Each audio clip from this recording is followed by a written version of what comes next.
Test mic. There Mic we should go. be. There we go. Yeah. Let's go. How you doing, mate? You all right? Yeah, not bad, mate. Nice to actually meet you. Yeah, nice to meet you too, man. It's a pleasure to speak to the Bill in person. It's been a long time coming. I've had you on socials for years now, I think. Yeah. I think what it was, to be honest with you, is when I got into raving, like I just started adding a load of DJs and like different people Yeah. in the scene because I was just like to connect with different people. And yeah, it's been funny watching all your Bill Gates stuff. I How don't you been take going social backwards and media forwards? seriously. Like, I don't take my personal ones anyway. Like, I don't like taking them seriously. I don't see the point. Like, my No. actual DJ page, yeah, maybe, but a private one. If I find it funny, it's getting shared. It's been hilarious watching it, man. Oh man, how have you been coping with the past year? Uh, it's been all right. Like, I've been working other jobs at the moment. So like I think I've had 3 jobs over last year. Hmm. Um, yeah, I worked for Hermes in their warehouse in Warrington. Mhm. For like up until September. It Yeah. was all right. And then DJing came back a little bit. I had a few gigs. I had a full week of gigs, and then obviously October happened. End of October, lockdown happened, and then I Mhm. went back to Hermes for a bit. Mhm. Realised I hated the place, and then went to JD Sports warehouse in Rochdale for a bit. Did that through Christmas, and then I found a job which I'm currently doing now, which I'm doing rapid COVID testing for my local council. Which is it's chill. it's really easy. It's a 9 to 5, decent little pay, and it's not stressful or busy. Mhm.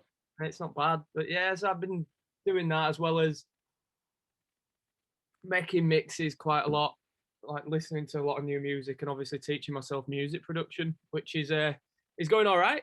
Yeah, Yeah. yeah, it's quite fun actually. I'm sat on a few tracks already, so Oh, which is pretty nice. cool.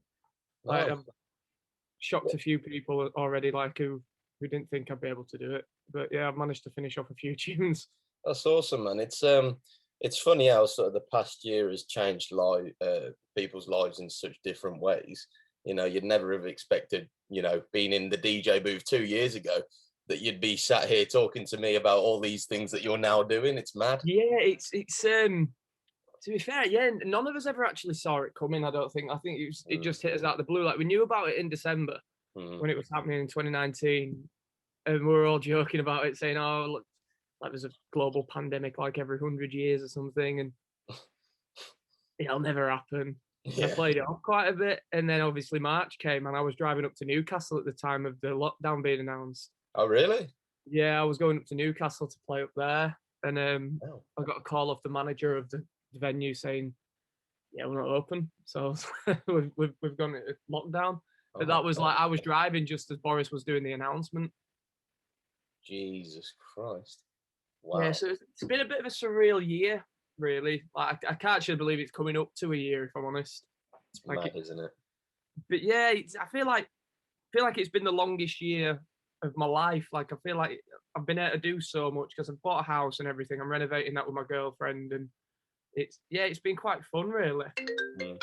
Sorry, I'm just gonna have to decline this call. Like my cousin's just tried calling me. Then yeah, sorry about that. No, Sam. Yeah, it's definitely been a new one. I mean, like I say, obviously none of us really seen it coming. Um, like initially when it was all sort of heating up a bit in January and then February, a lot of people, particularly in February, were suggesting that it was going to all happen here and go down here. And I just didn't believe anyone. Like I was just disagreeing. I was like, nah, that can't happen. Like it just didn't make I sense thought it to was me. going to be genuinely too like.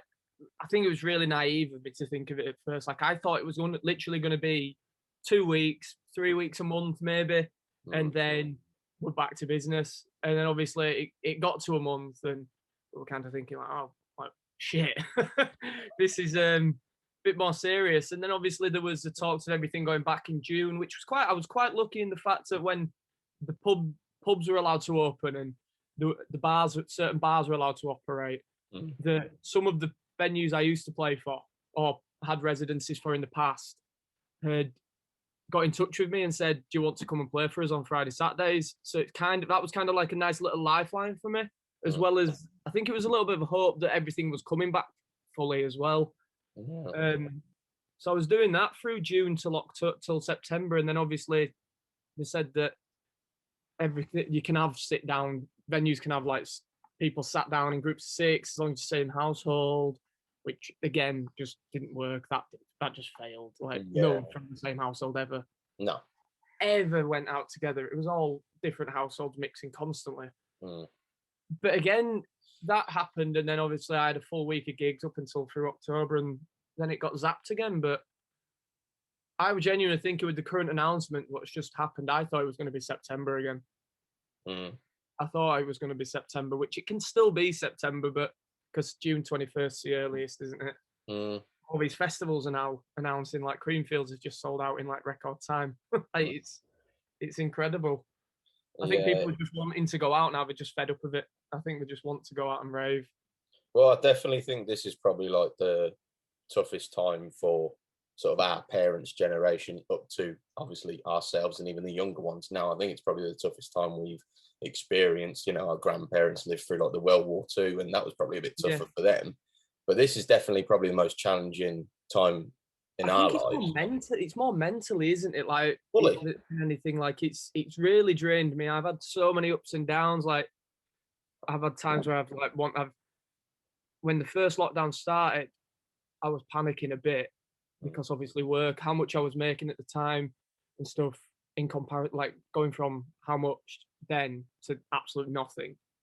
And then worrying how we're going to get as a self-employed, going to get looked after, which we were lucky to do so. But I was looking at other careers. Like I was like a click away from signing up to the RAF, which was like, I was like, I need some like solid work. And RAF had always appealed to me as a kid, and I was like, right, I might apply. So I signed everything, got everything on the website, got through to the last thing, nearly hit to confirm the process, and I just held back from it, and I just didn't do it. Wow. I was like, I was very close to doing that. Yeah, it's a real shame, you know, because at the end of the day, I think more than anything to me, I think the one thing that sort of people have lost sight of in life in general, but particularly the last year, is why we are alive and why we're here. To me, ultimately, I think the reason why we're here, or not necessarily why we're here, but what we should do whilst we're here, is be happy. Yeah, just enjoy ourselves. Yeah. And I think we've kind of lost track of that. And we've kind of gone on all these different diversions of ways that we think will get us to a spot where we're happy. Yeah. But we've actually lost sight of, you know, just that place of being happy. Everyone's just thinking, you know, be a millionaire, just have all these. Yeah, everyone thinks that being a millionaire, having a really good job and stuff makes you happy when it doesn't. I think just being in general, just being a happy person, being positive about life, like is quite that's what I'm quite a positive person. Like you'll probably see from my socials that I'm rarely ever a negative person. Like I'm always quite upbeat and just having a laugh, because I think that's how you should be. Like people say you can't joke about most things, but I think if you don't joke about most things, I think that's when you become miserable. Like I scroll Twitter and I get really annoyed when I do it, because all I see is just negativity. And I'm like, and even if when someone's trying to be positive, someone's trying to bring that positivity down with negativity. Yeah. And it's kind of like, I log on for 10 minutes, scroll and go, yep, fuck this, I'm off. Like, get me off this platform. And then I just go onto Facebook and I just shitpost. I signed up for an account with that when I was about 12 and I've never used it. Never been interested. I think it's whatever socials appeal to you. Like I like Instagram a lot of the time, but again, that's a platform where you only see one side of everything. Like, oh yeah, I can post whatever photo I like and say I'm really really happy, when deep down I might not be. And yeah, I think that is the problem with social media, though. People are hiding behind the screen, and you don't actually see what's actually going on. So they can say whatever they like. But yeah, I'd like to stay positive about most things, and I think happiness isn't just defined just by material things. I think everyone definitely deserves a big pat on the back for just being able to get through to the stage that we're at now, because Yeah, I've it's been unfortunately really, lost friends through this whole thing as well, which has been like really sad. Like, and I haven't been able to attend like funerals and stuff because of this. Like, which I think had this not have happened, or had my friends who have sadly taken their lives had been able to have the contact, I mm, think it'd have been a different story. Or mm, just have someone just to go around and seem like this, like they brought in support bubbles like way after than they should have done. mm. And I thought that was quite a bad move, really. I think there should have been support bubbles in from the start, because there's been a lot of tragedies really over it. I lost my uncle as well to the virus, which was again was sad. Sorry to hear. Yeah, it's been horrendously challenging. I mean, obviously we've got everything to do with that, but then I mean, this town where I live in, it's notorious because it's got Where's like it a lot. from? Do you know? Well, you might not know it. It's just south of Birmingham. It's called Redditch. It's not I've far heard of from. Reddit, yeah. It's not far from Stratford upon Avon. Not far from there at all. Um, I was gonna say I thought I heard a bit of a Midlands yeah, twang voice, and yeah, I've got yeah, like a yeah. really strong broad Yorkshire accent. Yeah, yeah, yeah, yeah. Yeah, that's it. But like you say, in the local area, like this town, it's got more dual carriageways than any other town in the country. And Really? so that means that then obviously you're going to have a lot of footbridges to go from one place to the other over them. Yeah. And then obviously you get a lot of people, sadly taking their own lives off of it. And just, it almost seems like every other day it's been happening here. And it's just fucking Quite tragic. scary when you think about it, how the government has just left everyone's mental state to deteriorate as much as it has. And I'm Mm, actually quite thankful for a lot of these mental health charities which are about at the moment. Like Andy's Man's Club's a big one. Like mm, I've got a few friends who like work for them and obviously do a lot of work raising money for them. mm. Ben Rainey being one of them. I know he does a lot of work with them. And I've got another few friends who are like main guys up there back in Leeds. Mm, But yeah, the Andy's Man's Club's a good one, and I think there's another one. It's okay to talk. I think as well. I think that's another one. yeah. But yeah, I'm a It, big supporter of them charities. yeah, because I think this is obviously a battle we've been dealing with more and more so over the past few years, and then this past year has just enhanced it tenfold. Yeah, And it's difficult because we've been really struggling to try and deal with it already. Obviously, you got the stigma of not a lot of guys want to, speak out and sort of chat if they're going through a tough time or whatever. I mean, me personally, I can speak for myself because music has been for sure the one thing that's kept me going in life, kind of picked me yeah, up. Because like I never did very well in school, and so I didn't really have any achievements. But the only thing that would ever pick me up was my music. Like I had I did struggle quite a bit in school. There was a few things that were a bit crap. I had a friend of mine who died when we was about 11. He passed away from cancer. sorry to hear that. And then I had a friend's mom died of cancer when we was 13, a couple of years later. And then a year after that, my mom got it. And Oh, so, very sorry to hear that. Very yeah, sorry. To hear that. I mean, thankfully, my mom sort of, had surgery and everything and got through it.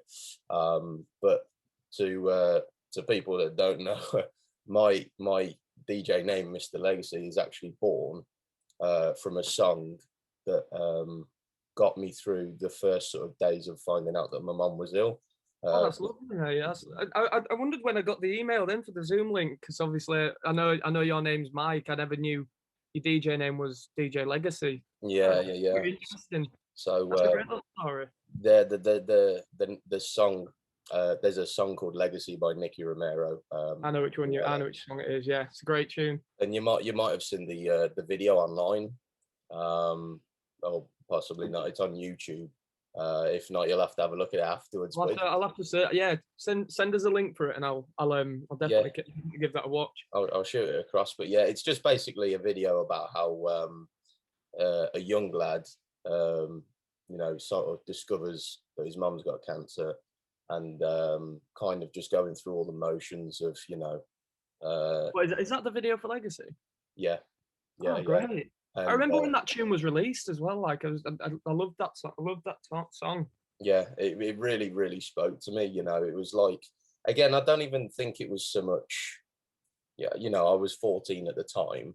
Yeah. I was in a bit of an insecure lad. I didn't have too much confidence, and then I was always been very protective over my mom. And then finding out, you know, that she had that, I then kind of thought, oh, you know, everyone would be looking at her when she's going shopping and she's got no hair or whatever. And so it just really kind of goes through the motions, that video, Yeah. and it just really stuck with me, and that's kind of what helped me get through it.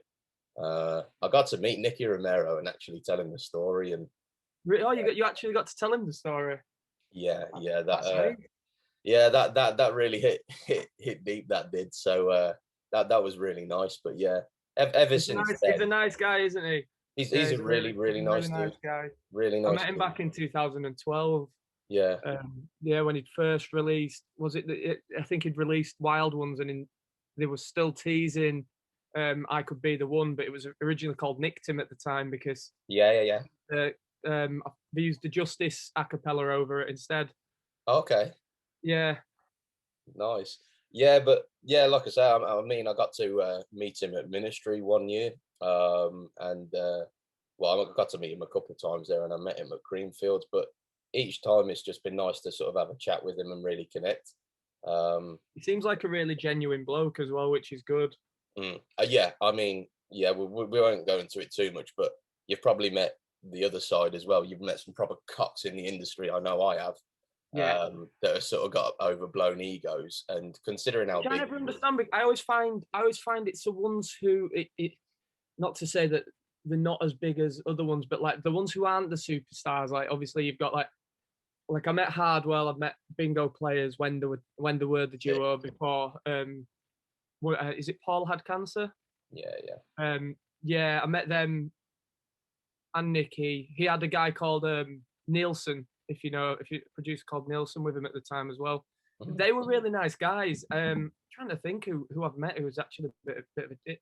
Actually, I'm not gonna because I don't want to name any names because yeah, but I have met a handful who were a bit diva-ish, and I didn't really I just don't like the fact that like it's always been where me or you know a friend of mine have been coming at them from you know a fan point of view, and I love your music, I respect what you do, I've paid for a ticket to come and see you, come and you know, I'm see putting you. money Yeah. in your pocket, at least have the decency to stop for 5 seconds and take a quick picture with me, even as you're walking along, just turn your face and go like that, anything. You mean I've never understood it because like I always have the mindset of talk to anyone, be nice to everyone, whoever wants to chat to you. Like I won't ever say like I'm quite I'm quite high up in like how it is in the resident DJ world in the north of England. Like I without blowing my own trumpet, I do well. Like I have 7 nights a week. Oh, fully, mate. And anyone who stops and talks to me, like I used to have like ex-girlfriends and stuff back in the past when they used to come out to a gig with me and stuff, and we'd be like waiting in McDonald's or at a taxi rank, and someone would stop and want to have a chat with me, or like saying, "Oh, I'm just starting out DJing. How can you help me?" And I'd stand and chat to them for half an hour, like maybe longer sometimes. I'd just talk to them, and then afterwards I'd get, "Oh, why are you talking to him? Like you just stop and talk to everyone. We need to get off." And I'm like, yeah, but you've got to think that if I in that 2 minutes of me being a dick, if I turn out and being a dick, that's going to reflect further down the line because he's going to say, well, oh, Myles is a prick. Like, don't talk to him. He's just got no time for anyone. Whereas I'm nice to that person. I talk to them. I take the time to listen to what they've got to say and give them advice. They'll go away and speak about that. And then that builds a bridge because you don't know if you're going to meet that person 10 years down the line and they've actually done quite well from whatever you've advised them. And then it's just all about networking and just keeping in touch with people and just making sure you're a nice guy. Yeah, fully. I mean, like I say, there's you know big guys that I've met. I mean, what's the name? Vinny Vici. They blew up a couple of years ago, and obviously they're monstrously big over the past couple of years. I've met both of them. The trans, is it trans? Psytrance guys.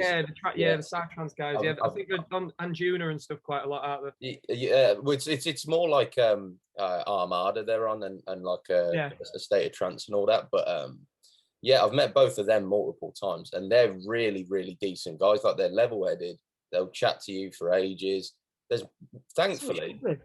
thankfully, I can say that the majority of people that I've met have been decent Yeah. people, and they'll take the time and have a chat with you, and they almost become pally pal with you, and it's Well, I nice. think it's important because, like, kind of like from a fan's point of view, you're kind of the reason they're where they are now. Because if they didn't have that fan base or that people enjoying the music, they wouldn't be where they were. So Mm. no matter how many tunes you release, if people don't want to listen to you because you're a prick, then you're not going to get booked.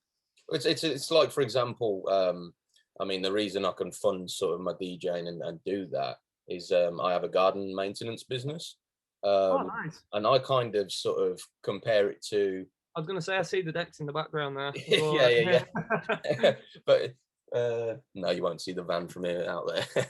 But yeah, it's kind of like if I, finish a job for a customer at the end of the day and just walk out the side gate and piss off. It's like not Yeah, even say goodbye or anything. it's kind of It's like like, of it's kind of like a customer service like from a course. customer service kind of point of view, really. Because like, I have worked in customer service and it pays to be nice. I think I think a lot of good things happen to nice people. I don't believe in the saying being nice gets you nowhere, because being nice actually does get you somewhere. Fully. People remember, although if out of 100 nice things, one bad thing said to you, you'll remember that bad thing. But I don't believe it. I never dwell on bad things, because No, what the point is, it's just negativity breeds negativity. So if you're positive, most of the time, positive things are going to happen to you. I couldn't agree more, mate. First question I want to ask you Yeah, is, yeah, go ahead, shoot. what was your first musical memory in life? So, what was the first song that sort of put an indent on your life? It doesn't have to be, What, for DJing or just no, no, no. life I'm in talking like general? when you were very young, your first musical memory. That's a tough question, Could isn't be a it? song. It could be a family gathering where you heard something. You see, like my upbringing was my parents. My dad's 73, my mum's 68. She's 68 next month. Hmm. So like I was brought up on a lot of like 50s, 60s, 70s, 80s. So like in the house, my dad always had the radio on, and he'd always have a channel called Magic 828, which then I think changed to Gold. I'm not 100% on that, but they just literally play everything old, and that's what I grew up on. So I think one of my first memories, I think, from home is a tune by an artist in the 50s called Del Shannon. Okay. And he made a track called Runaway. And it's one of the first tunes, my dad always told me this, it's one of the first tunes that ever used a synthesizer. Um, and I love it. It's really, it's epitome of like the 40s and the 50s. And it was the first ever tune that my dad had bought on vinyl. Hmm. And that always reminds me, that was like my first ever memory, because I always remember my dad playing that and singing it in the kitchen.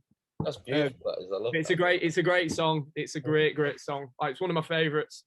Wow. Out of So my your top 10. family were pretty sort of into music early on then for you. Yeah, they were like massive music heads. Like my dad's big on like he loves like Frank Sinatra and stuff like that. So like I listen to that quite a lot, and that's played a big influence on what I actually listen to in my day-to-day time. Wow. Like, for a guy from my era, our generation, I'd say I have quite a vast music knowledge and quite a vast music taste. Like, can go from listening to slamming house music to like Vera Lynn or something.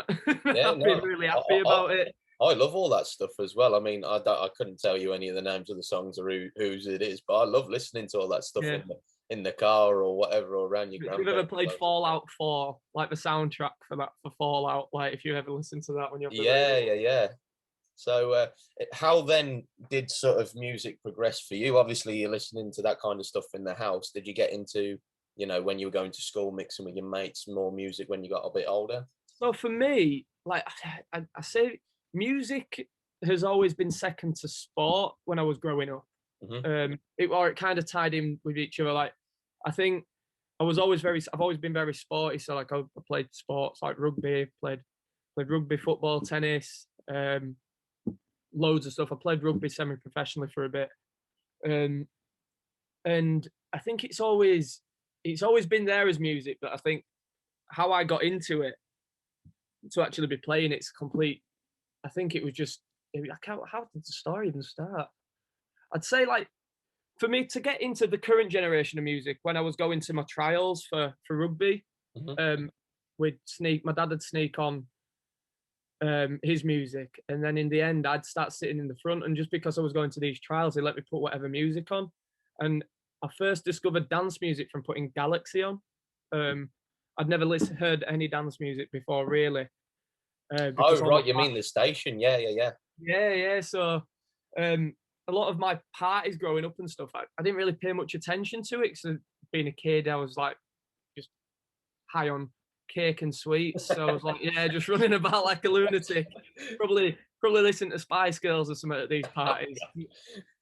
And the first time I really heard dance music was in the cars on the way to these trials. Mhm. So I'd have Galaxy on, and Galaxy was like the big for dance and R&B. I think it was like Galaxy 105, and what was the first ever? I can't remember the first tune, but I do remember like when I was in like it was around high school time. There was a tune called JX, Nothing I Won't Do. And I can't. I'm not going to sing it because I do a really bad version of it. But yeah, it's called. I think it's JX, Nothing I Won't Do. Mhm. And that was like one of the first dance tunes I'd really ever heard, and I was like, oh, this is ace. Like I always used How to listen to how that. how old would you have been at this point? Sorry. I was in year 8, so I was 13. But that tune from then was, I think I was 14 or 15 Okay, when I and first heard what that year tune. would this have been then, roughly? 2000 and God, you're throwing it on me now. I'm 30 this year. 2004, Got you. maybe. Got Yeah, you. maybe. Yeah, so around that time. Um, but yeah, so I think that was the earliest I'd ever heard of dance music, really, as a whole. And then I started to explore it for like years and years down the line. Then when I started drinking, So did you start sort of when you got older then, as you turned 18, did you start going so to raves or anything or?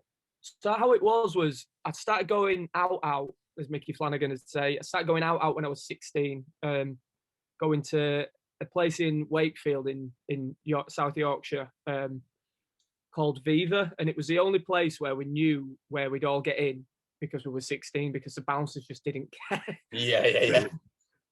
You'd queue up, it was pound in, pound drinks, and they'd play like, Jesus. yeah, they'd play like really old, like, what's it called? Culture Beat, Mr. Vane and stuff like that, if you know that one. Right, Call right. and Mr. Radio, Call and stuff like that. Children of the Night, the happy hardcore stuff. Oh, It was God. like it was like proper cheesy Euro dance, kind of like that vibe. And yeah, it was ace. It was absolutely class. And then we go up to a place called Quest, and that was like they'd have like the Galaxy DJs on, which are now Capital. Yeah, yeah, yeah. They'd have them DJs on, and they'd be playing like the current dance stuff. So like that's where I remember it. But I think because I was so young and I was like just like being a kid again at these parties, I was like, I didn't really pay much attention to the music, which was weird because I was at university studying sports and stuff as well. Like, so I had other interests. I think music really took off for me. Like, my main interest was when I turned 18, 19. When I first got in, like, thought I actually want to try this DJing out a bit, maybe. Hmm. I used to follow a friend around who was a mobile DJ. And he'd do gigs at the local rugby club, and he'd travel to, maybe he might do like an 18th or a 21st. And I used to just go around with him and carry his equipment for him. Not really having an interest in music, just wanting to just go to these parties with him and just see what he did. And it went, oh, I've just bought a pair of decks, and there were a pair of, I think it was Newmark Mix Track Pro. I think it was the first ever, or second ever release of them. And I was like interested in this. Like, oh, what's this? So you can control the music with all this. And he's like, yeah. He's like, he showed me what to do. And I was like, oh, pretty cool is this? And that was like my first ever time I'd seen like a DJ doing like how they actually mixed. Hmm. And I think I was 19. Yeah, I was 19 when that happened. First ever time I had the interest of actually wanting to take it on. I was in a club for Freshers Week. Yeah, I was 19. I was in a club called Mission in Leeds, if you've heard of it. Sadly, it's closed its doors now because of COVID. Oh God, yeah. Yeah, it's unfortunately no more, and it was like it's an amazing venue. And I remember being in there on a Thursday night, and I think it was a paint party or a glow in the dark paint party or something like that. And I remember hearing the DJ play Afrojack Take Over Control. And I was like, what is this song? What is this song? And I was like fascinated by this song, what he was playing. And I was like, I need to find it. The following day, searched the song Afrojack Take Over Control. That was it. Bang. I was like hooked from dance music properly then. So, and that's when I started exploring it. I listened to nothing but Afrojack for like, I think a good solid few months. Like my phone was just Afrojack, Afrojack, Afrojack, Afrojack. So at this point, this would have been like what, late 2000s, 2008, 2009, maybe 2010? 2010, I think it is. Yeah, 2010. Yeah. You're so lucky. I guarantee, like, you've probably been to both Gatecrashers, haven't you? Like the Birmingham one, you probably went there, did you? I played at Gatecrasher. The Birmingham one? Yep. I used to be a resident there on a Thursday night. Oh, man. It was a good venue. Yeah, it's very. I've got photographs on my phone still. I think. Like, let's see if I've got one. I'll pop it up to the camera now. Yeah. I'm literally looking through all my old photographs. Yeah, there it is. Looking through all my old photographs. Like, you can see it. Oh wow, yeah. Curved DJ booth and wow. Yeah, it was a big venue. I remember my first ever time playing there, and I ran off for a piss and I got lost. Yeah, because you know when you go up to, I think it's the toilets as well. You're going up to that smoking area, and it's like really, it's a right snaky. Yeah, I remember getting up there and going like, "How long have I got left on this tune?" I was like, "Yeah, I need to get back." You just put on like an 8-minute techno tune. Yeah, yeah, it was a good venue. Just Broad Street's a scary place after 3 o'clock. Like, it's every man for himself. You can imagine walking out with money and my DJ equipment on me, and you've got groups. But you're not allowed to park upstairs because I think they got like a rooftop car park or something, haven't they? I wish you'd have told me that because I did not know that. I'm sure they've got one now, but yeah, that's. I was at the time when I was going down there when it was Gatecrasher. Like recently when it's been Prism, I didn't know, but I was driving down there. But when it was Gatecrasher, I was getting the train and staying in a hotel and stuff. So yeah. Hilton Hotel, there were fights in the doorway and everything. It was a scary place. I'm like, excuse me, mate, like, can I get past you? I need to go to sleep. Yeah, that's every time, and sadly, you know, every single time I've gone up there, you know, on a night out, you come out and, you know, at 4 o'clock or whatever to go and get a kebab or whatever, and it's the Wild West, isn't it? There's guys with needles coming out their arms. They're all doing crack and meth, and the fucking police are all stood on the street doing nothing. Yeah, you'll see the gangs just fighting. The gangs of lads are just fighting, and oh my god, honestly, it's like the police are just like, it's ridiculous. It's a circus. You've got all the guys on the floor doing, you know, drugs and needles sticking out their arms. Then you got fights everywhere. Yeah, because someone's out to prove a point tonight, and it's like. It's standard Birmingham. Like there's like I think it can be a great night dependent on where you go. But Buth is good. I'm not a big fan of like Broad Street in general. But Broad Street's every town has a Broad Street. Every town has that place, that one road where it might be a good night out and the drinks are cheap and the bars are good. But the people in general on that street are usually it's terrible. Like Sheffield has one, it's called West Street, and that is literally it, again. That is the Wild West again. It's such a shame because, like I say, I think that contributed to why Gatecrasher closed in Birmingham, because obviously they had that incident which closed it, didn't they? Well, my first night there, some guy got stabbed in the mansion room, which was a scary time again. Like full club shut down, and it's shit like that. They're really. I'll try not to swear too much. I don't know how. So I do apologise if I've been swearing. Like no, you're more than welcome to it.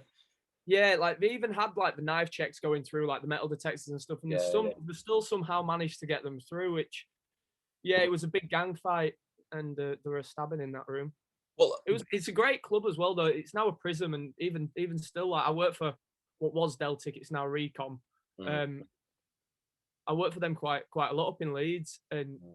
yeah, it's a good venue. It's just I think the clientele what attend these places just aren't the most savoury people. Well, this is a conversation that I've been having with a few people now for a while, because to me, I think things have really evolved in the way that clubs and promoters and all venues sort of base the way they do business.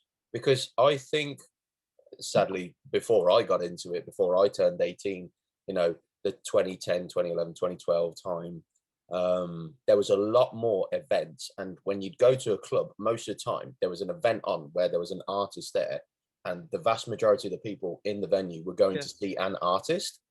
Whereas nowadays, I can't stand this way of doing business that you got from a lot of clubs like these Fevers, these Pop Worlds and Prisms, where it's just cheap tickets, cheap drinks, get as many in them, and that's how you'll make your yeah. money. And it's just like, I do work for a lot of venues, which not a lot of venues. I do work for a few venues which do still do this, but I think that's just because I use it as my job, and yeah, it no, no, pays no. my That's mortgages. But yeah, understandable from your point of view, but for me, but yeah, I have a problem with from a the way punter's that they're doing business. perspective, Yeah, like you want to go out and actually have an experience rather than go out fully and get absolutely messed up and flattered, and you don't have a like, memory. oh where did I go last night? I don't know. Oh well, Yeah. we saw you in Pop World at 3 o'clock in the morning, and you were like falling around the place. That's what the culture has become over the past 5 years. Because, like I say, I mean, I'm just about to turn 23, so about 5 years ago, I turned 18. Your generation, I think, for when you turned 18, maybe 10-ish years ago, I'd say we were that quite lucky. yeah, Like, they were yeah, going out more for going out to see someone and to actually, go and have a party we at a still had venue. that. We still had that, and even before my generation, like 5 years, 6, 7 years before me, we had like Gatecrasher up in Leeds, which Mm, then turned into Gatecrasher 7, and then Bed, and then now I think it's called Brotherhood now. It's just a bar. mm. Um, that used to be £10 in, all you can drink, which was mental. It was absolutely mental. Um, and a lot of venues did that back then as well. But that was just to get the punters in, because I think not many people were going out as much as they do now as well, because especially with the whole student stuff, Mm. there's a multitude of student companies now all fighting for competition. And yeah, I think my generation did have it quite well. I still think it's good now. I think the current generation is getting more into like your dirty warehouse raves and like your big events, which I've noticed a lot more in Leeds anyway. Like there's a lot more students now are more inclined to buy tickets if it's an actual event Mhm. which has got something interesting going on, rather than just saying, "Oh, it's £10. It's £10 for like two doubles and 4 Jaeger bombs and stuff like that." Now, like, come down to our event. Like, students are like, "Well, if that's all I'm getting, it's what's the point?" They want actually something to show for it when they're paying the money. So I pray to God it goes back to what you're saying there, where people are going out for events more. Because me personally, I think it just breeds a terrible atmosphere when all you've got is people going out just so they can get a booth, they can get the bottle. I You hate know, the VIP the culture. lads are shining their belt buckles, and the girls are doing this and that, and it's all very pretentious. Where it's all Yeah, just talking about, look at me, I got the bottles in the booth and all this shit, and it's so yeah. creepy I'm to not. me. I'm not a fan of the VIP like No. club culture at the moment. Like, which is, as you say, like, buy a bottle of AU vodka and let's flash it around. And Yeah, yeah. when in reality, there's 10 of them all gone on a night out, and they've all chipped in tenner each or Mm. something, or just to pay for a bottle that's massively overpriced.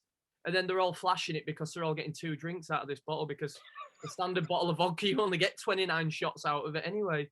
Like, which is insane. Like, Mm. I find the whole, it's such a weird flex Like, I can't get my head around it. Yes, Like, this is my point. And it's to the me, weirdest flex ever. Like, I can understand if you've gone out yourself and you've bought the bottle yourself out of your money and you take a photo with it, maybe, like, because that's, oh, look at me, I bought an £140 bottle. That's cool, sound. You don't have to be like, there's 10 of you all with sharing the same vodka bottle around. That's it to like Danny. He hasn't had a photo with it yet. the amount of times I stand there and I played for a club bar / club called Players Bar. Yeah. I've nothing against it because I work for venues what do this, because that's it. But I still laugh at it because it is hilarious to see. Like, I work for Tup Tup in Newcastle, which is a VIP bar club kind of thing. Dance floor, great energy, atmosphere is really good. The booths are just hilarious to watch. Like, it's just hilarious. Like, you'll get a group of 18-year-olds who've never had a night out before in their lives, just sat there all looking really timid, all like taking like really small swigs out of this bottle of vodka they're all getting off. You'll get the one who's just like pouring far too much into his drink, and you see him asleep in the corner then, like 2 hours later, because he's just done, and that's it. Or you get the girls who I call them, I call them bottle vultures. Because you see them and they'll see these guys getting these bottles in and getting bottles of champagne, maybe the Hennessy and stuff like that, and you'll see them all coming up. The girls, it's really, not all girls do this, but there's certain ones who do. They'll hang around near the booth. They'll just dance just enough, just close enough for them to be seen, but not too close to look like they're actually there. And then you'll see one of the lads go, nudge other lad, ask them to come up. And then the girls are all latched onto these lads because they're getting free drinks. But yeah, I call them bottle vultures, and I call, or there's what deck pigeons I call the other ones, who just stand there and just watch what you're doing constantly. That makes me laugh. If you've got a booth next to you, you've always got one guy just stood watching you, and you're like, "You all right, mate? Like, can I help you?" Yeah, just watching. Cool. Can I do a mix? Do something cool. Like, what? What do you want me to do? Do a handstand whilst I'm DJing. All right, I'm just playing music here, mate. Yeah, I mean, there's two sides to it for me, because you've obviously got the pretentiousness behind, putting on all these different clothes and trying to impress everybody with all the labels and all that, and getting the booth and being seen. But then you've got the aftermath of that, which comes after sort of 2 o'clock, maybe even 1 o'clock, where the lads have had a few drinks, they've got it in them, they're with their pals. Let's kick off. The other firm is down the other end of the bar. Let's kick off. And it's like, this shit wouldn't happen if these wankers weren't in the club and you had the club filled with people that were there to see somebody and they didn't want to get kicked out because they want to go and see that person. Yeah. I've seen venues where I've supported artists and there's been kickoffs on the dance floor, and I've stood there just in disbelief, going, "Why would you turn up to a venue to see an artist, pay the money, but then you kick off in a club and get kicked out? You've just spoiled your whole experience for the time you're there." But to me personally, in my experience, obviously you've got a lot of experience being around all these venues for over 10 years now, but for me, I mean, I've been to Ministry over 100 times in the past 3 years, and I've never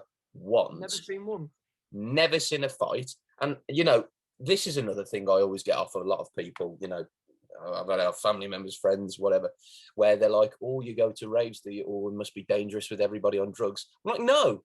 If you bump into someone, or they bump into you, or they bump into someone else, they hug each other. It's good vibes. Whereas in a club, if you bump into someone that's a bit pissed, most likely go, "Oh, all right, you want to take it outside, do you?" They're mixing cocaine with alcohol, and that's never a good combination. But this is it. But I don't know. Like, a lot of people say, "Oh, everyone's drugged up at raves and whatnot," but most of them are very, very loving, nice people, and I'd much rather be at a rave surrounded by that than because I have never, and not just at Ministry, I've been to Newcastle, Manchester, Liverpool, Birmingham for raves, and I've never ever once seen a fight at any of them. Now, I've been to roughly similar amount of nights out in my local town in Birmingham, in Solihull, and pretty much every night you're guaranteed to see a fight. Yeah. You know, at least one or two. I think it's I think a main thing down to it as well, down to that, is because with an event, you have very, very, very much like-minded people in the same venue. Whereas on a night out, it's a clash of personalities a lot of the time because, say, yeah, if that makes sense, I'd say if you know where everyone's going for that one reason to an event, whereas a night out, everyone's intentions are different. Like one guy might be going out to pool with his mates, the other guy, these group of girls might just be wanting to go out and enjoy themselves and not be harassed, or group of girls are going out because their ex-boyfriend's out tonight and she wants to cause a bit of trouble with him, or whereas with an event, people are just going because they want to see an artist. I mean, I don't know. Me personally, I've almost exclusively, when it comes to events anyway, only been around people that are going to see dance music artists. Whereas I imagine yourself, you've probably been around the full spectrum. You've been to probably events where you've seen rappers or grime artists. I've seen it all. Well. Yeah. But me personally, and you might have a different point of view on this, but I can't stand the sort of rap grime scene and what it's become lately anyway. I think it's just sort of perpetuated that wearing the labels and trying to impress everybody, and they've got all this gangster stuff where, you know, you're going to kill someone and you're doing this and that. Whereas with dance music, it's just about coming together and enjoying yourself. I mean, I don't mind some of it. I mean, I play some of it, so I quite enjoy certain tunes. I'd say the lifestyle and how it all is, I don't enjoy. I think it's very derogatory to a lot of people. Like, I don't understand some of it, but I think that's maybe because I've not been brought up with that culture of what that music's about. Because a lot of it is about how they've been brought up and stuff. But I just don't understand the whole how they talk down about women, or women talk about men in the songs, like Cardi B with his fucking wax. Gross. Like I hate it. Like it's like this generation's Kia, My Neck, My Back, if that makes sense. Yeah. It's kind of like that, the generation for that, like that generation's song. How is it normalized now that having this, like these rappers sing about having what we call side chicks, like compared to being like, and I don't understand that, because that means they've got a missus and they're cheating, but they're glorifying cheating, and I'm kind of like, I don't understand how that's okay to sing about. The lifestyle, all the two, like drill at the moment, which is a big one, big genre of music which is blown up. It's kind of like they talk about shooting each other and stabbing each other. This is it, but this you hear. I'm not being funny. You hear this. I hear this shit when I go into R&B rooms in a lot of clubs. You hear it in the R&B rooms in Prism. Birmingham, sorry. Birmingham's big for it, and I don't understand it. Like, I get asked for it all the time, and I refuse to play a lot of it because I just feel like it creates an aggressive atmosphere. It's poison. It's poison. Like whenever I start playing that, fights start, and there's a reason for that, because it's quite aggressive music. Right? Don't get me wrong. Playing Drake is never going to cause a fight because it's Drake, and yeah, he cries most of the time in his songs, so it doesn't really bother me. Like I don't mind a bit of Drake, but like there's artists like it's called Digger D, Heady One, Heady One's another one. What's his name? H. I can't stand H. But like they're like really big artists who are massive at the moment in these VIP bars, and I just find the music's just either derogatory or aggressive, and it's just not me. I like playing really happy music. Like I'll get asked, "Can you stop playing girly R&B?" If I'm playing at an R&B event, and I'll be like, "Well, no, why would I stop playing it? All the girls are enjoying it. So why would I stop playing that and just create an aggressive atmosphere in the venue then?" It's not even so much that it's, like you say, aggressive. It's where the aggression is put, because I don't know if you're like, I don't know if you've maybe been to like a hardstyle rave before, or like hardcore where it's like super duper, like I've everyone's. not, but I've got a friend who plays like hardcore and stuff. So Yeah, yeah, but that's plays it. dong. But that shit is pretty aggressive. If you look at the guys when they're dancing, they're all going dun dun dun dun, or like the Dutch blokes and whatever. But it's how the aggression is put. Because Yeah, if you put on a drill song, or like to me, I think a lot of grime stuff is the same, R&B, yeah, all of it that. all sounds the same to me, really. Exactly. Yeah, But you put that sort of thing on, and then all of a sudden the guys start looking at each other around the room like, "Oh, who wants it?" And it's like, yeah. fuck off. Like, take it to the street, man. Like, me personally, I think we should be trying to bring back good vibes to a club. I think at the moment, like good commercial house music is back on the rise again, like which is good because Yeah. if you look like your Joel Corey, your Nathan Dorr and stuff like they're doing really well at the moment, and it's about time like commercial house music became actually good to play in a venue again because I feel like there was a good couple of years where in the venues I was playing in anyway, commercial house music was really hard to come by. Like to find a good commercial, maybe a good vocal song to play in a venue to actually make a crowd react.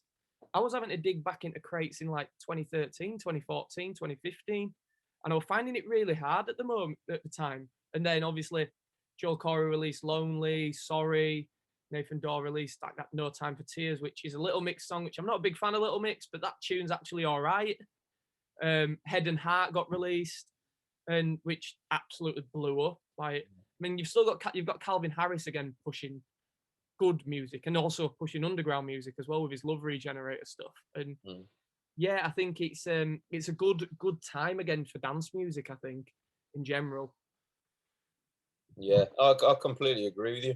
What I want to go into next then is obviously, you did start to learn to DJ at some point, but then how did you go about getting your first gig?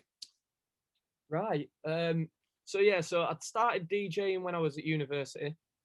Um, Started in my bedroom. I remember bought my first decks with my student loan, which my dad was fuming with because he was like, "You need to use that actually for what it's meant for." And obviously, no student really does that anyway. But I bought this. It was a Pioneer DDJ T1. Okay. It was the first ever track to Pioneer controller, and it was All right. £900. Wow, jeez. Yeah, it was £900 at the time, and I was using Tractor on my laptop, and I was just mixing in my bedroom. And my dad thought it was a load of rubbish what I was doing. Said I won't get anywhere with it. You're just playing in your bedroom. I was like, right, I'm going to show you. Watch this. I'm gonna get somewhere with this. And I was still at uni at the time, and I was in my second year, and I dropped out because I was like, I had a plan in my head. I was like, right, this is what I'm going to do. I'm going to do this, and I'm going to get gigs. I'm going to have work. I'm going to make this my work. Hmm. I was studying sports education at the time as well, so I wanted to be a PE teacher. Um, 1 minute, sorry. Yeah, so what had happened was there was a new event what had started in town in Leeds City Centre from where I'm from, and it's called Superbad. And I remember messaging the guys who I was friends with this guy on Facebook. I don't even know why I was friends with him. I think it was just because when I first started going out into Leeds, I must have bumped into him a couple of times and got chatting with him when I was drunk. I had him on Facebook and I saw that he just started this new event, and I was like, right, message him. So I messaged him saying, "Hiya, can I work for you?" But it weren't DJing. It was like, "Can I just guest list for you? Can I work guest list? Can I do this? Can I do that? Like, is there anything you need me to do?" And he didn't reply to me for 5 weeks. This guy just aired me. Just didn't reply. Didn't even read my messages. And I was like, so. But I used to go like every Thursday. I'd be there as a customer. So I'd be there as a paying customer going out. And obviously, with me starting to DJ, they had a DJ on called Jamie Hartley. If you don't know him, he's like fucking insane. The guy is like, if there's nothing he can't mix. He's like scratching, he's doing everything, like changing tempos of tunes, switching up like transitions and going from like house to drum and bass, like to R&B to a bit of like maybe garage. And I used to stand behind, because where it was the old Gatecrasher where this was, which was then called Bed. And I used to go stand behind the booth because they had like a rail behind it, and we had the decks, like the DJ booth, and there was a rail and another bar behind. Just I used to stand just like leaning against this rail, just watching what he was doing, everything, and I'd see like, oh, he's right, so he's mixed that into that. Right, all right, how's he done that then? So like, tried watching what he was doing, and then I'd go home and recreate it. And then it got to the point where I'd gone to this event that much. After 5 weeks, he'd replied to me. Well, he said he replied to me. They'd put an event on for Nicky Romero, who they booked, and I was like, right, big Nicky Romero fan I was, like Toulouse and stuff like that had just been released, Wild Ones and stuff he'd just put out, or Wild One 2, I think it was Nicky's version, wasn't it? Mm-hmm. And I just thought, fuck it, I'll make a guest list myself. So I just started promoting on my Facebook, saying anybody want guest list for this, I can sort it. I couldn't, like, I just blagged it, and I got like, I think 200 plus people on this guest list, and I sent it to this guy who dared me, and he read the message. He'd read the message, didn't reply to me, just read it. And I bought my ticket, turned up to this event, which in fact I ended up finding out it was run by, if you know him, Tom Zanetti. Yeah, so it was run by his company, Sleeping is Cheating. Right. Was this event. So it was a Sleeping is Cheating event, and he was like, this guy who I'd been messaging was just like one of the like event managers kind of thing. So I'd sent him this guest list, and I turned up on the night with, obviously I'm with a couple of friends and stuff, like buzzing to see Nicky Romero. We're in the queue and we get to the front, and I said, hi mate, yeah, I've got my ticket and stuff. He went, all right, can I take your name? And I went, oh, it's Myles Robinson. And he went, what, like Myles Robinson, you messaged me, didn't you, today about a guest list? I went, yeah. He went, do you know how many were on that guest list? I went, yeah, about 200, 215, like, let's just say 215. He went, yeah, they all turned up. And I was like, what? Oh he was like, yeah, all your full guest list, what you sent me, turned up today. And I was like, are you kidding? He was like, no. Nah. He went, if you'd have been working for me, you'd have earned yourself nearly 200 and odd quid just from doing that. And I was like, you kidding? He was like, no. He went, you've got a job.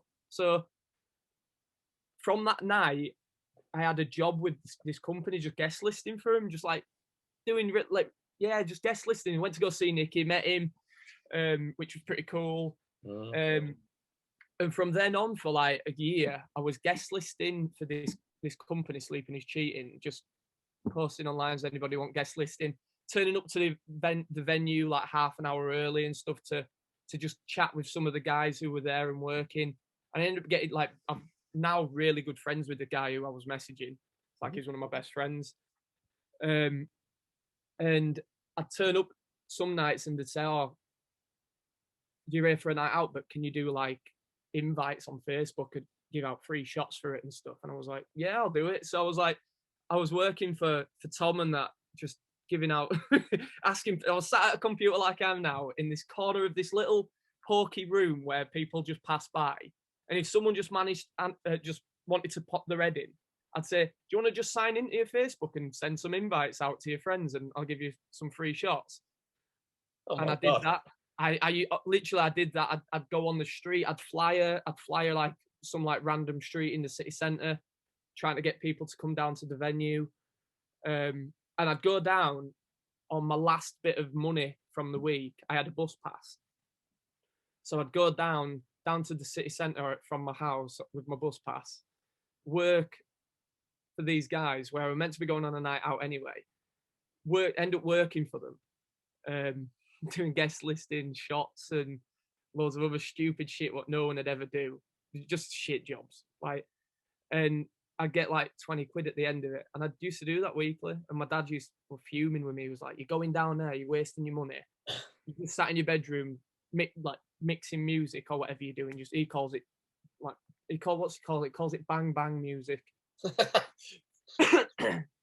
You're doing your bang bang music upstairs and you're not doing anything, you're not earning any money really from this, you're just pissing around. I was like, don't worry, like, just trust me, Dad, it's going to work, like, it'll be fine, like, everything's going to be fine.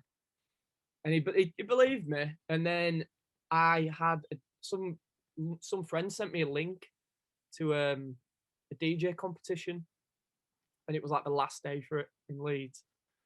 And this was like a year after doing all this guest listing and stuff, and I'd turn up to them, and these guys knew I was a DJ in the end. They were like used to take piss out of me because I was like big on my EDM.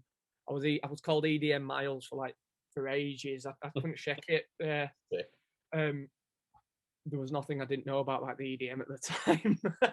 So this was like 2012, and then back end of 2012, I got that message saying you should enter this just for laugh, just do it, make a mix. I was making mixes at the time, and when I listen back to them now, they were terrible. And I went, yeah, go on then, I'll do it. So I just spent the night making this mix after working for these guys, and I sent it in, and they picked me. And they were like, oh, do you want to come and play at Mint Club in Leeds in the final for the Leeds Heat? And I was like, what? How have I got through this? Like, I only sent in like a 20-minute mix. I was like, yes. Yeah. I've messaged all lads who I was working for, like with doing the shots and stuff, and they all ended up turning up and coming along to see me play in this final.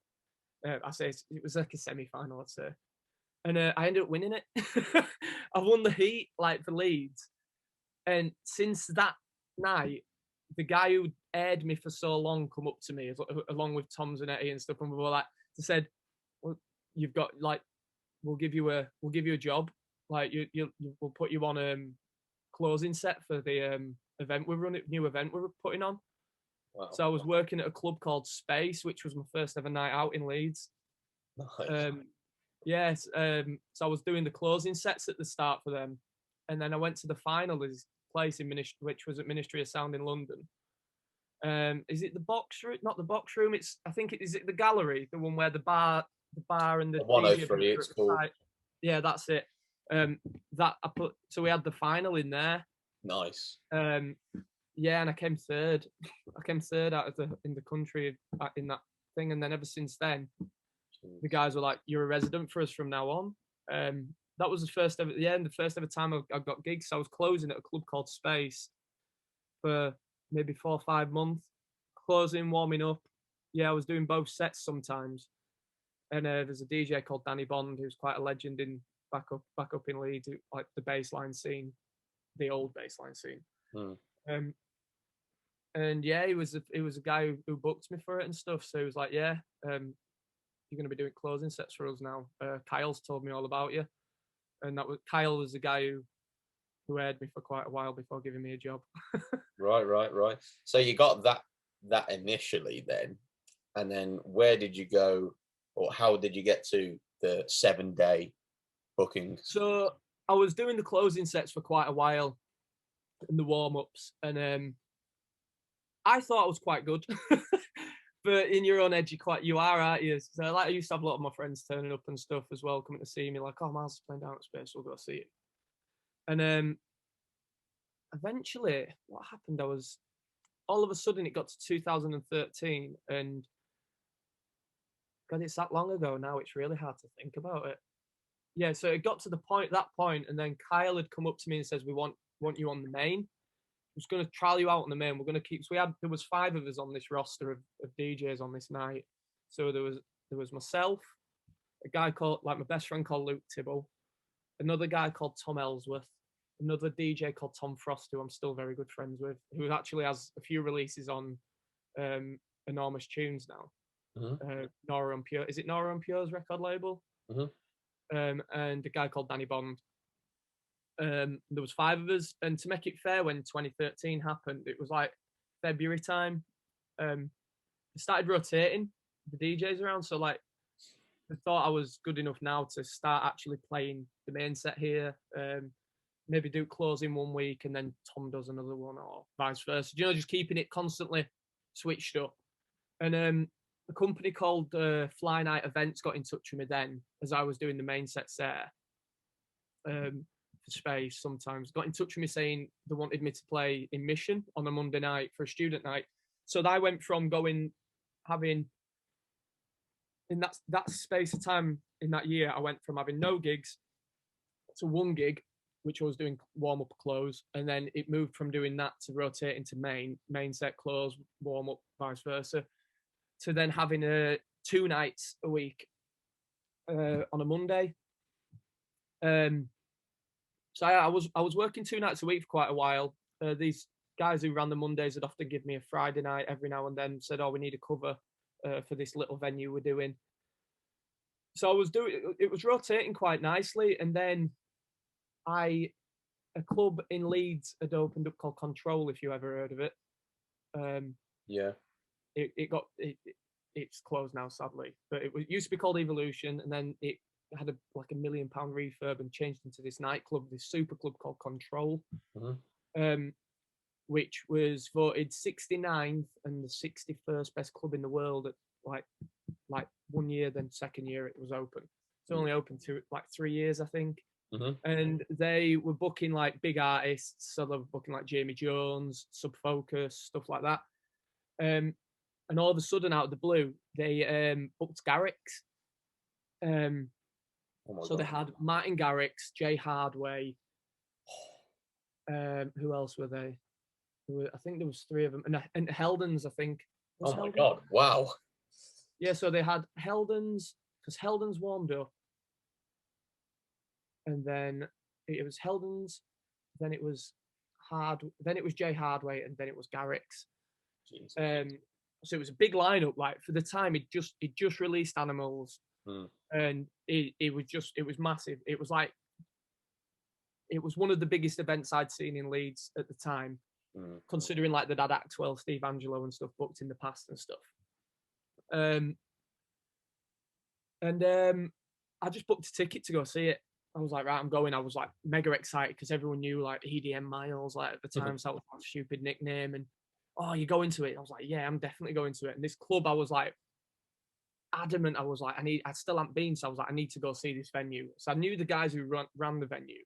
I just didn't know it well enough to be going there and just saying, oh, give guest list and stuff. Like, let me get in like for notes. I turned up as a customer, paying customer to see Martin Garrix play, and somehow snuck my way into VIP and got chatting with the guys who was running the venue. And I was telling them like I was absolutely pissed out my head. So I was saying like, oh, I'd love to work here. Like it's like my dream. Like it's like my dream.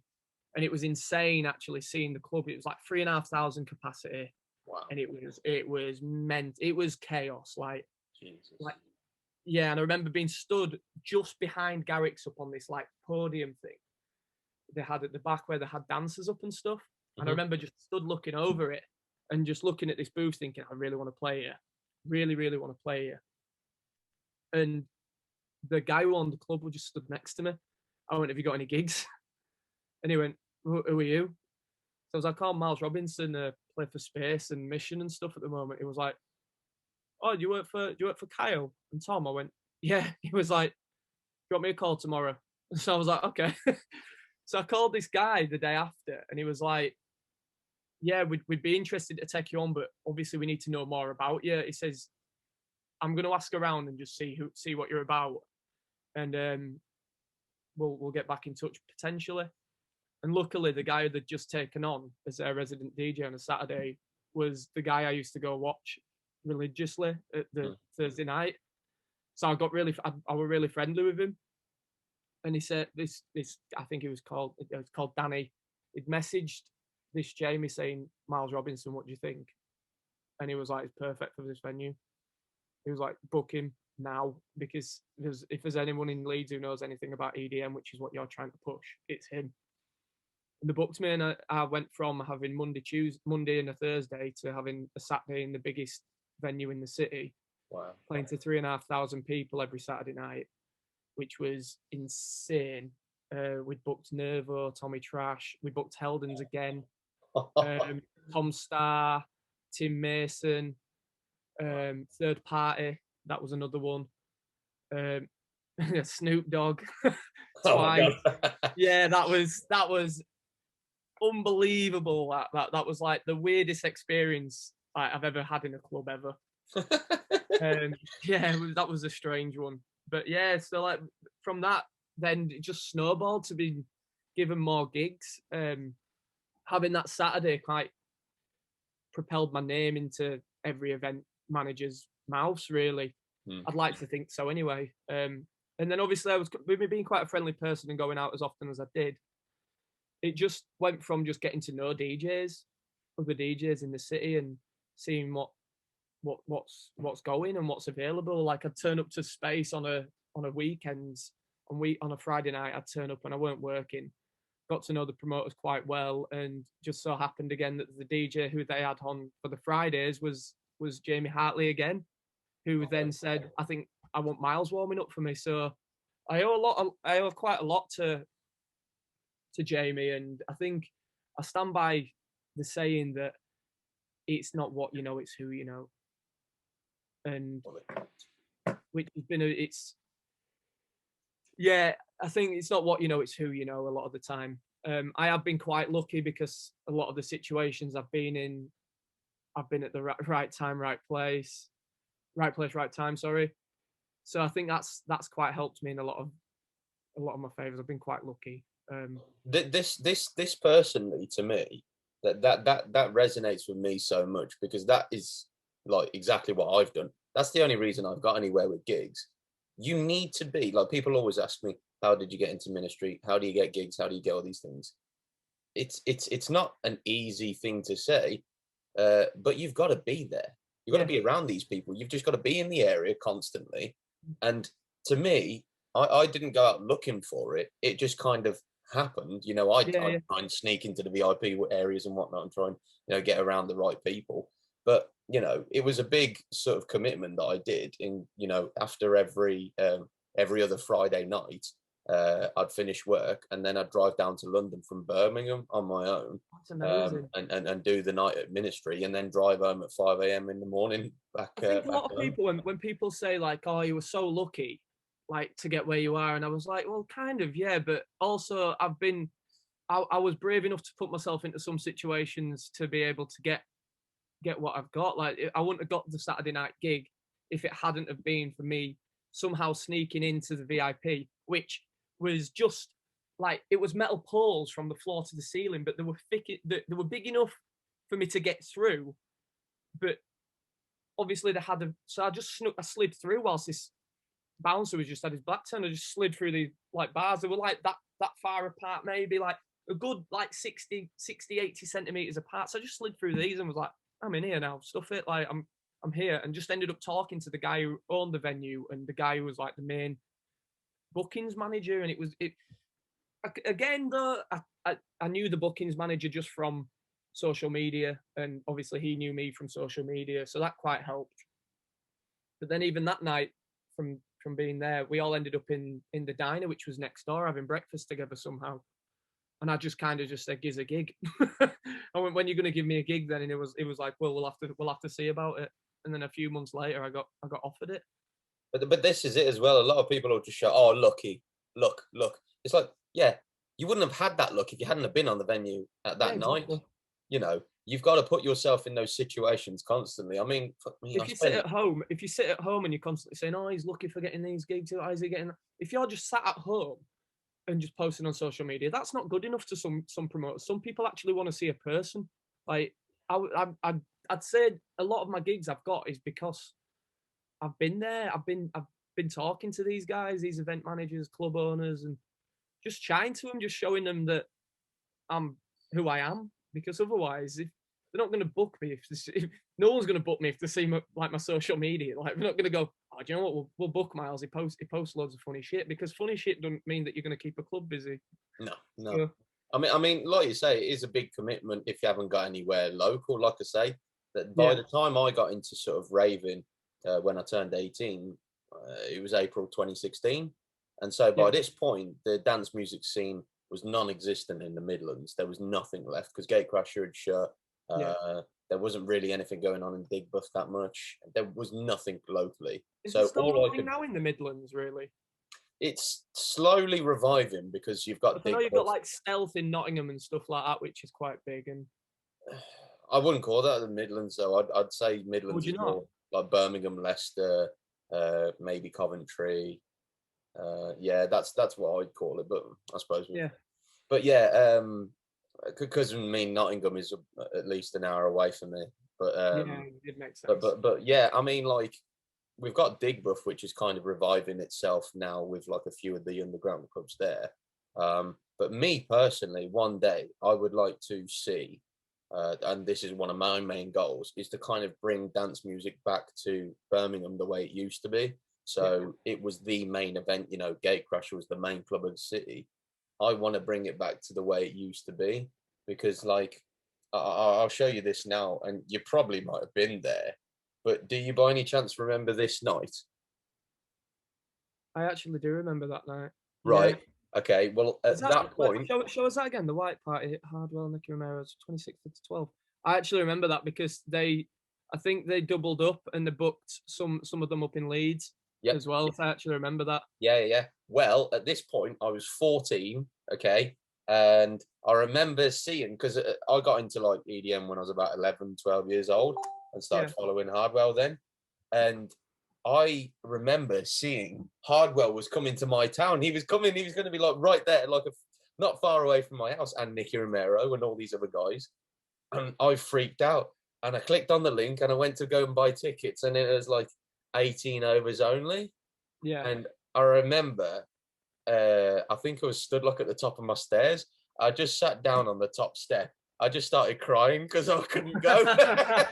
I met Hardwell. I saw him. I think 2000. I think that was 2012 as well. Yeah, that was a bank holiday. That was a May bank holiday. That's it. That was at Gatecrasher as well. It might have been that night, but it was no, it weren't. I remember they'd booked him for a bank holiday, and he was playing in Digital in Newcastle as well in the same night. Yeah. He was playing at Digital, and he didn't get to the club where he didn't get to Gatecrasher for 3 o'clock in the morning, and he turned up and he played an hour and a half set. The club was more or less 100 people in there by that time of night. Yeah, it was insane. And there was like, I was front and center for his full set. Wow. Like literally from like touching distance. I put my hand out, he fist pumped me a few times and stuff. And then afterwards, because it was obviously the guys who was running the event at Gatecrasher were like the guys who were running the Thursday night. I stayed around and he was like, stick around and I'll get you a photograph with him. So I met him. Yeah, so I've met Hardwell. Nice guy. Had time to stay, have a chat for 5 minutes, and then he went. Mate, I'm so jealous, man, because like like really small. It's really small. Yeah, so I've heard. I mean, that was my sort of later years of high school. You know, sort of 14, 15, 16, and I was seeing these events going on. And I remember the last one where I kind of thought, oh, I might be able to go, but then of course I weren't 18. Was when I was 16. I was in year 11, and literally 5 minutes from my high school was Global Gathering. And of course, I think it was 2014 Global Gathering because that was my last year at high school. And it was the most ridiculous lineup I've ever seen. Like, I'm talking, this would have been competing with the best Creamfields lineups there's been. It was nuts watching these lineups. And it was like Hardwell, W&W. It just goes on and on. David Guetta, Afrojack, Dash Berlin. It just goes on and on. If anyone who's anyone's on this. Anyone who's anyone is there. You know what I mean? And so again, I was literally like, it's right there. Like, I know where it's taking place, but I wasn't old enough, and I could have died, man. I could have died. And this is the thing that really gets to me, is when I did turn 18, Gatecrasher, non-existent. Global Gathering, non-existent. So now I'm in my raving prime. I'm 18, 19. I'm having to drive down to London each time I want to rave, or up to Manchester, Liverpool. How far a drive are you away from London? Like hour and a half, maybe? Yeah, I mean, I can. It's about 100 miles, so it's, I don't know. I can get to like the edge of London in about an hour, and then it's about another half an hour into the middle. It's about an hour and a half, then, isn't it? Yeah. So it's not too bad, but it's just a bummer as well, because like none of my mates were as big into it as I am, that are local to me, and so obviously I was pretty much going to them on my own, and I made mates down there, but I could never take those mates to then other gigs around the country. Yeah, it was a bummer. I think it's a good thing about events like that, though. You do meet these type of people who become friends, who you bump into each other like most of the time at these gigs and stuff. I had a funny story. When I was doing the Hermes job from March till September. There was a guy there who was chatting to me, and he was like, "Oh, you don't sound like you're from around here," because he was like, Lancashire accent, kind of like really more northern than what I am. And I was like, yeah, I'm from Leeds. So he like got chatting like, oh, what do you do? So I said, I'm a DJ. And he goes, oh, so you play in Leeds? So I was like, yeah. So he goes, oh, where do you play? So I named a few venues. And I went, oh, O2 Academy in Leeds, O2 Leeds as well. Like, so I play there. And he went, oh, I've been there. So I was like, all right. Like, but wait, when did you go? What night and stuff? And he went, oh, went to go see a DJ called Tchami twice. So I was like, nice. I was like, you kidding? He was like, no. I was like, went to go see him. I was like, you realize I was the warm up and closing DJ for both of them events? And he was like, what? I was like, yeah, I closed for the night he weren't there. He was like, mate, I was front and center, like for the whole gig. I was like, you kidding? He was like, I went, yeah, I was the DJ. That's so sick. I was the DJ, like Chocolate Puma played back to back with me for 10 minutes before going off. And then the following one, I was the warm up DJ. It was like, I were in room both times for your gigs. So I was like, the type of people you meet, you're meeting them from all over the UK. Like, he's come from Morecambe to go to Leeds to go watch Tchami, like, and I was like, that's mental. Like, how far people are willing to travel to go see these artists. Mad, isn't it? I mean, yeah, I've driven, like I say, I've driven pretty much all over the country. I did What's Tomorrowland your twice. favourite venue? What's that? Obviously, you go Ministry quite a lot, but what's your favourite venue? There, then Victoria Warehouse in Manchester, I love. I've loved Digital. I've only been there the once, but that was amazing. It's a great venue, isn't it? Like, yeah. So I've been there. I do really like the O2 Academy in Birmingham. I think that's quite good. I've never been to that one. Yeah, that's a good venue as well. It's a big space, isn't it, as well, I think? Yeah. It's one of these like really traditional ones where you've got like the at the top, the mezzanine around that's it. Yeah, you look like the wooden chairs. Yeah, like, the one in Leeds has that. Yeah, they're proper class. You've ever seen my photos of the event called Project? Yeah. That's it. And then I like there's the Mill in Digbeth. That's a really good sort Never of heard of that. Yeah, you'll have to go to that at some point because they've got a lot going on the past couple of years. So they're probably one of the biggest names in the whole Midlands that sort of, or biggest clubs, to say, that are bringing the dance music stuff through. Yeah. I'd like to ask you, what has been your favourite gig so far? Tough question, that one. I feel like I've rambled on about the last one too much. Like, I love rambling, mate. I lose my train. Like how much I talk, I don't ever actually track what I'm saying. My favourite gig, I won't be able to pick just one, I don't think. All right, then let me ask you about a standout moment, one moment in any gig that you can think of where you were just like, I would not be anywhere else on earth than right now. That one moment that really stands out to you. It could have been back to backing with Chocolate Puma. It could have been warming up. That was pretty cool. What's it? Again, that's another difficult question. Like, I've had quite a lot of wow moments. One what does stand out in my head would be V Festival. For 3 years in a row, we were asked to play a tent called Cocktail, which is basically like say like your Carlsberg tents and stuff like that, where you get your drinks and stuff. But this is like a cocktail bar, and they have live DJs on. It's not like you have to queue up to get in. Like, it's like a big dance floor tent, and then you have outside where we have speakers set up and stuff, and everyone can dance around and stuff. And we have them like in between stages, and we found that a lot of people would just spend the full day with us. They wouldn't go see artists. They just stay at our tent and get absolutely messed up and just rave all day.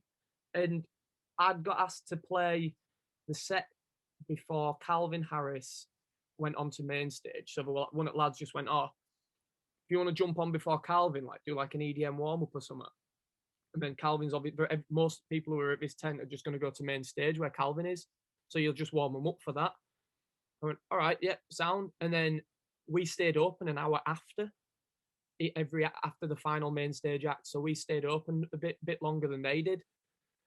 And I ended up playing up first and then set after that. So everyone's had been there ready for Calvin Harris. So we're all like going off to go to main stage then. And it was insane. Like, the atmosphere was just like proper, but we're all going for it. I'm just like playing like Garrix and Hardware, Helicopter and stuff like that. And they're all just going mental. Like, say like Steve Angelo and Vangelis and Wyman, Payback and stuff like the big Beautiful. anthems, like just playing proper, all my mashups and stuff I used to make back in the day and stuff, and they were all just going off. Then everyone went off to go see Calvin Harris, and I was like, oh, that was pretty cool.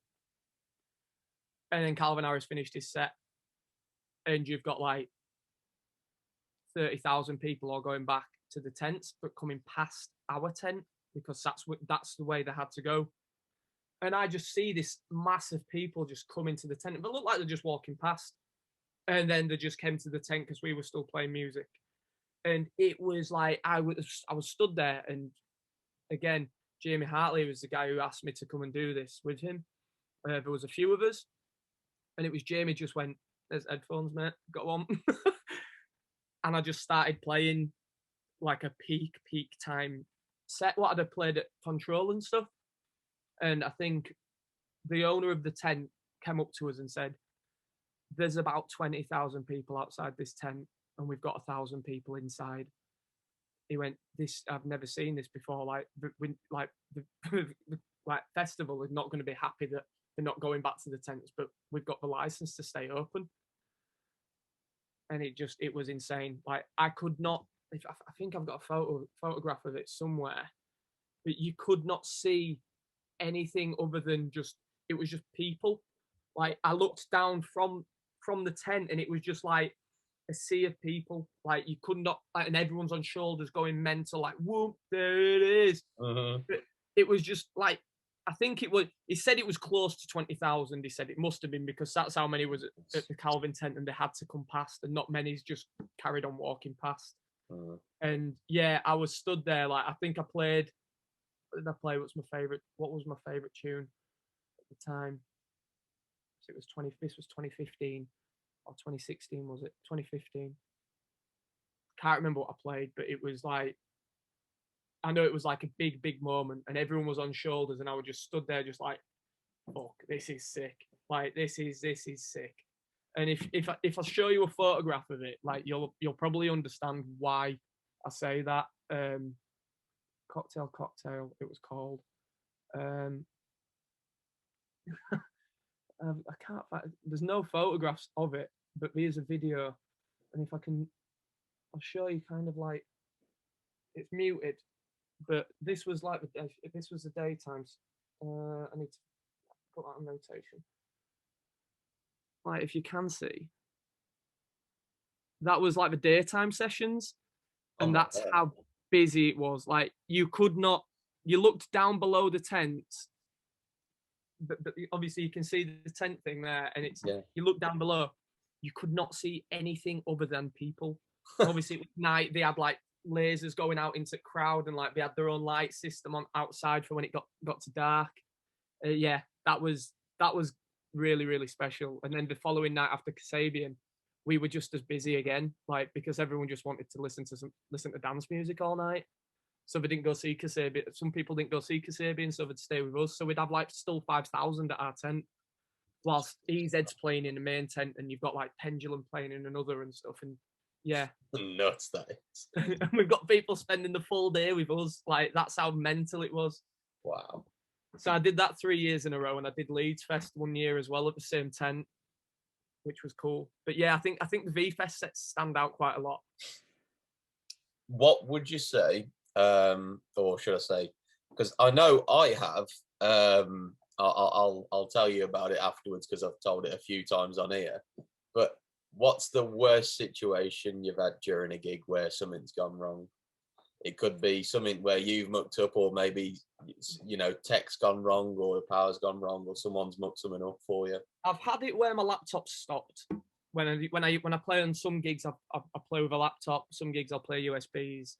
But some of my student gigs, my laptops have gone off, like, just stopped working. And I'm like, middle at night, and I'm like, oh shit. Like, yeah. What we're gonna do here? Like,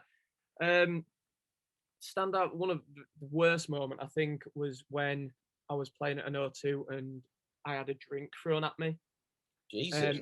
And it hit me straight in the middle of the head. Luckily, it's a plastic bottle, but when a plastic bottle's got liquid in it, it hit me square in the middle of the head, and then the drink fell and went over the full decks. Oh no. Went over the full decks. This is my worst DJ moment anyway, like when I was DJing. Mm. Went over the full decks and fused the full system in there. Yeah, it tripped out the power. Oh my Um, God. and it couldn't be fixed, so the night had to be ended. And it was like start of a night. Really?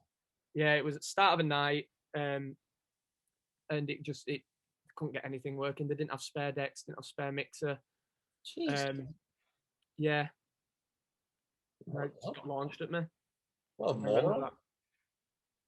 That was years and years ago. I think one of the worst times as well was when the stabbing in the gatecrasher happened. Yeah, I Because I can was imagine like, yeah, shit. that was like that was bad. I have it where like I have quite a lot of bad. I have sometimes I bring it on myself. There's a lot of bad things that happen. I can't go a week without stuff happening, stupid shit Yeah. happening. Yeah, like I've had a girl try pick the deck up and walk off with it whilst I'm playing. Some girls just walked in a booth and just picked it up, and I'm like, "What are you doing?"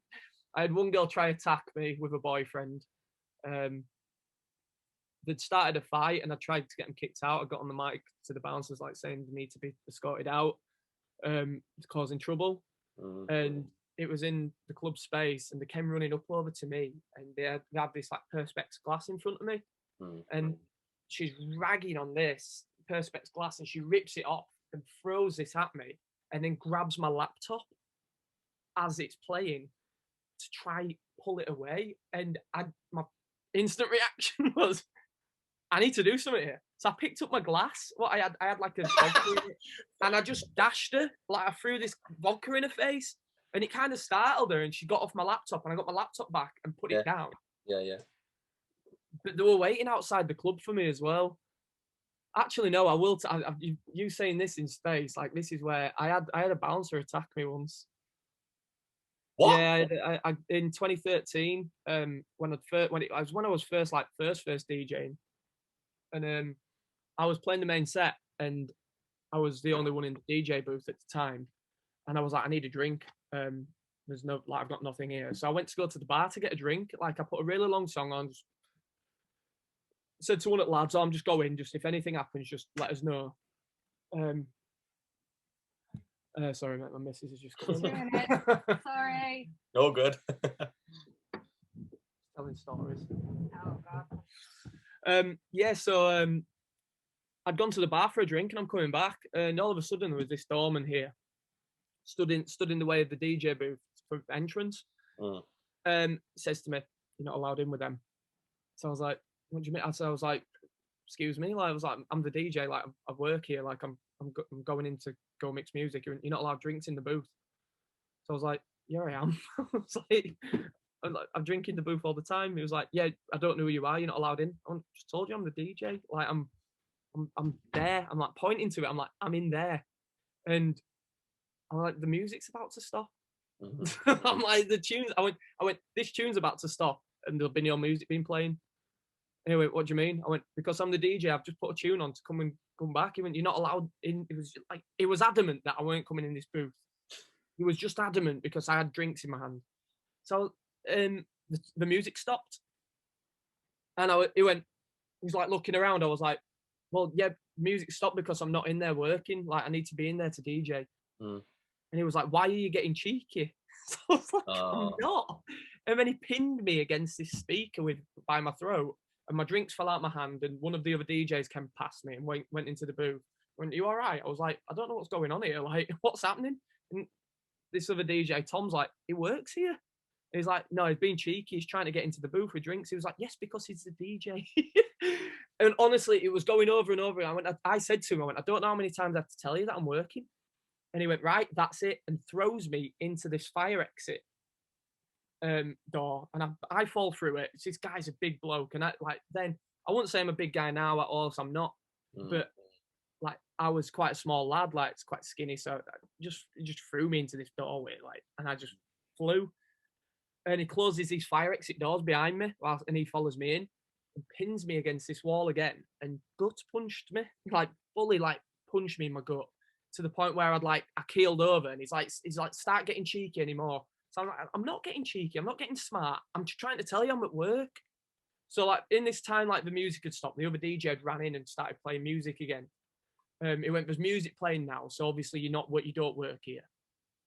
and then he put his foot on my head, and like bouncers have like these big boots, and he puts his foot on my head and said, "If you say another word, I'm gonna stamp all over your face." And I'm like, in end, I was like, right, I'm not gonna say a word. So he picks me back up by the scruff of my neck and marches me upstairs out of this fire exit and puts me in front of the head doorman, who looks at me, who I knew quite well at the time then, called Roy, and he went, "You all right, Myles?" And this bouncer had just beat me up. I've got bloody nose and everything, and like nearly in tears because this guy's beating me up. And I was like, he's just kicked me out and just beat me up in the back alley because I'm trying to go into the booth with a drink. And this doorman's adamant that I'm lying. He's saying he's lying. He's getting cheeky. And head doorman went, "What do you think you're doing with the DJ? Like that's it." He was like, "Go into the office now. I'm having a word with you." He went, "Myles, get yourself cleaned up. Go back in and work if you want, or if you want to go home, feel free to." Which I didn't go home. And he sacked the doorman on the spot. And the doorman didn't have a clue what was going on. Like he thought he just had this big power trip and thought he was in the right. And yeah, I got him sacked there and then. I found he was working on the door across the road. And the following week, yeah. That I ask that to pretty much everyone that I interview, and that's by far the most ridiculous one. Yeah, that was 2013. I remember. I really remember it happening. Yeah, it's quite scary. It was quite scary because I thought I was going to get my head stamped in. Like I played rugby like most of my life, and I'm used to like boots going down my head and stuff if I ever play so I played rugby union. Yeah. So I was used to like stuff like that, but like the fact that someone had like fully beat me up and throw me on like a bouncer who I was meant to work with as well, who was meant to like be in there protecting people, and the fact that took it upon himself to think I was getting cheeky with him, beat me up. There's some absolute shitheads in our industry, and it's not just DJs; it's everyone. I think it ties bouncers with a bad brush as well, because a lot of bouncers are actually really nice guys, and a lot of bouncers want to protect people and want to make sure people are actually partying in a safe environment. But then you get the flip side where you've got that, and it took me back a bit. Like it didn't change my opinion on bouncers because I think a lot of them are nice guys, but yeah, you've got to there's some weird ones out there. There's some strange doormen. Unreal, that is. Yeah, that's the worst experience, I think. That's mad. Apart from getting decks being stolen and stuff. Yeah. Yeah. Jesus Christ. Right. I want to play a game before we end, if that's all right. Yeah, sure. Go ahead. So I'm going to say the name of a dance music subgenre, and I literally just want you to say the first thing that comes to your head. Right.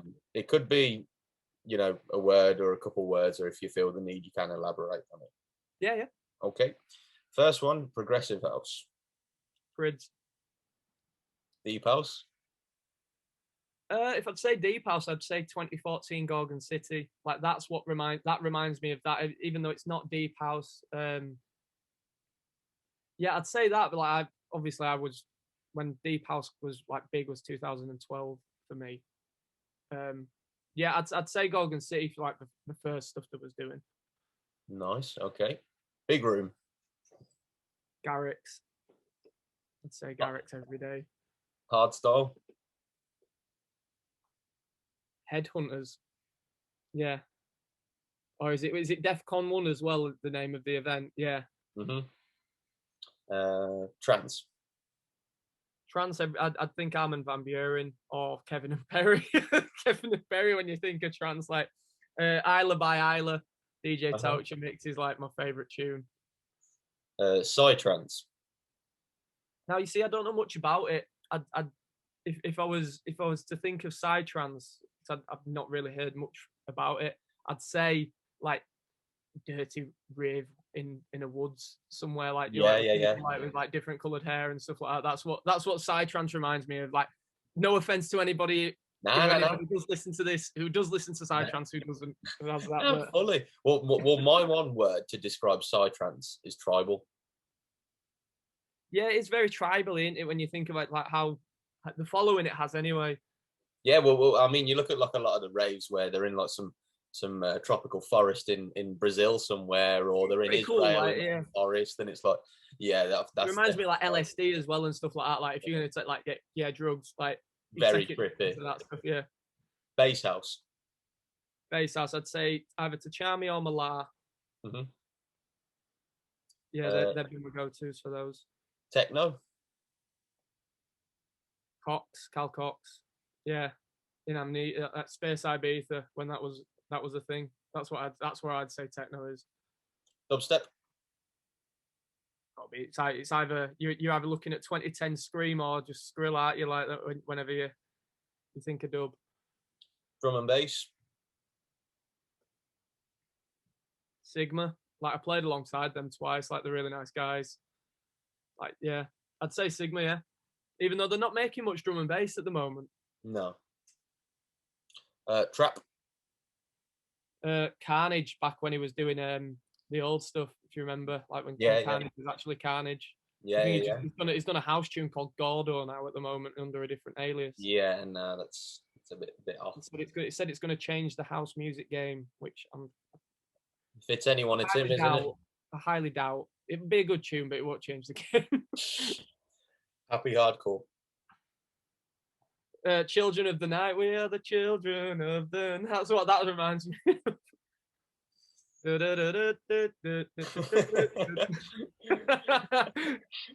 Tropical house. Oh, it's Kygo, isn't it? Like that reminds me of Australia when I was traveling Australia. Was that his first remixes of like I See Fire and stuff like that. Yeah, I love that tune. And then finally, future bass. Future bass, like to be fair, I'd say the subgenre. If anything, I'd say it's what Don Diablo's doing at the moment. Like a lot of the stuff. Yeah, similar. Kind of, yeah. I don't know, who are the future bass artists at the moment? Then I don't know. I mean, you've got like a lot of the, like on YouTube, you've got like the no copyright sounds, sort of all that stuff. Yeah, it's all that sort of stuff. Do you know what I mean? It's yeah. bigger in America, I think.